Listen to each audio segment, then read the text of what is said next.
Hey everyone, and welcome to your PTCB prep guide.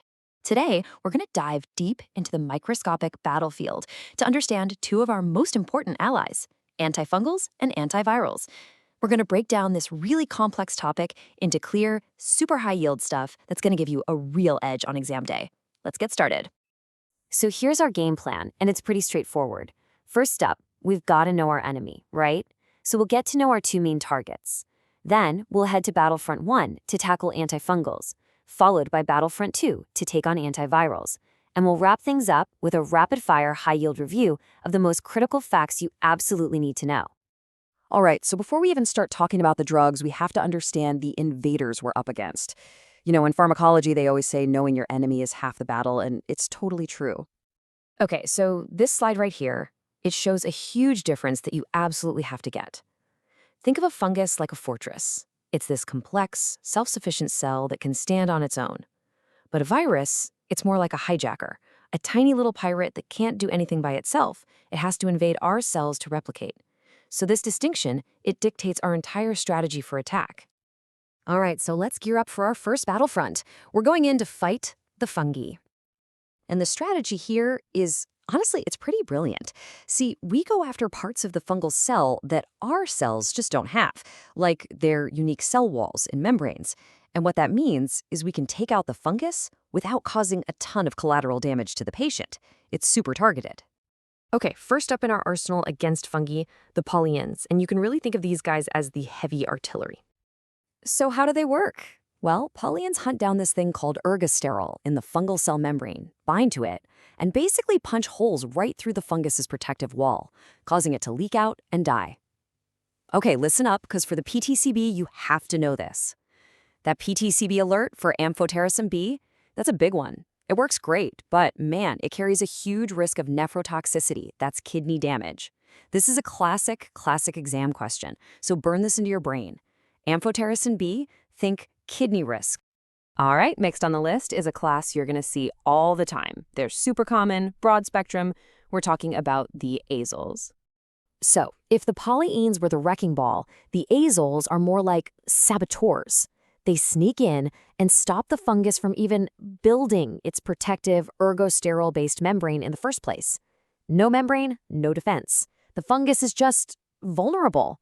You'll see drugs like fluconazole used for all sorts of fungal infections. All right, let's keep it moving. Our third class of antifungals is the Echinocandins, and these guys have a totally different target. So yeah, this is a completely different game plan. The Echinocandins, they just ignore the cell membrane entirely and go straight for the cell wall by stopping glucan synthesis. It's kind of like dissolving the mortar between the bricks of the fortress instead of just ramming the gate. And for your exam, two things to lock in.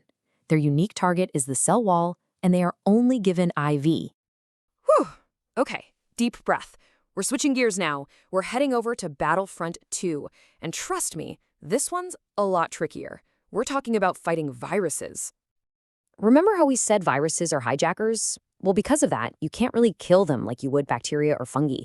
They're literally inside our own cells, using our machinery to make copies of themselves. So the whole strategy with antivirals isn't about killing them directly. It's about sabotage. We're just trying to stop them from making more and more copies. Okay, let's take a super common example, the flu virus. And when it comes to the flu, timing is everything. You see this number? 48 hours? Burn it into your memory right now. For flu meds like oseltamivir to work, you have to start taking them within 48 hours of your very first symptom. Any later than that, and it's pretty much useless. The virus has already thrown a massive party and replicated way too much. So remember that rule, 48 hours. That's the magic window. All right, now for a way more complex target, HIV. The strategy we use here is called HAART, which stands for Highly Active Antiretroviral Therapy. And honestly, this has been a total game changer. It's what turned HIV from what was once a death sentence into a manageable chronic condition. It's incredible, really. Okay, so HAART is all about using a combination of drugs. Why?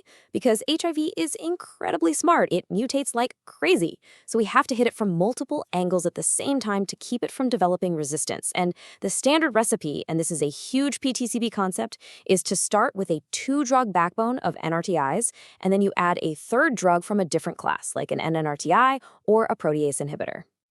So let's break down what those classes actually do. Okay, so both the NRTIs and the NNRTIs, they go after the same enzyme. It's called reverse transcriptase. They just block it in slightly different ways, but the goal is the same. Stop the virus from copying its genetic code. Then you've got the protease inhibitors. They come in at the very end of the cycle and mess up the assembly line, so the new virus particles can't be put together correctly. It's like a 3-pronged attack that forms a super powerful blockade.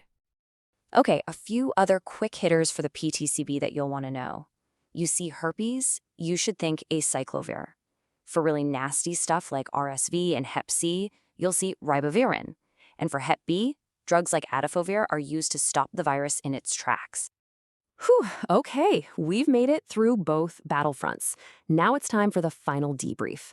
Let's lock in the absolute must-know info for your exam. This is where we boil it all down.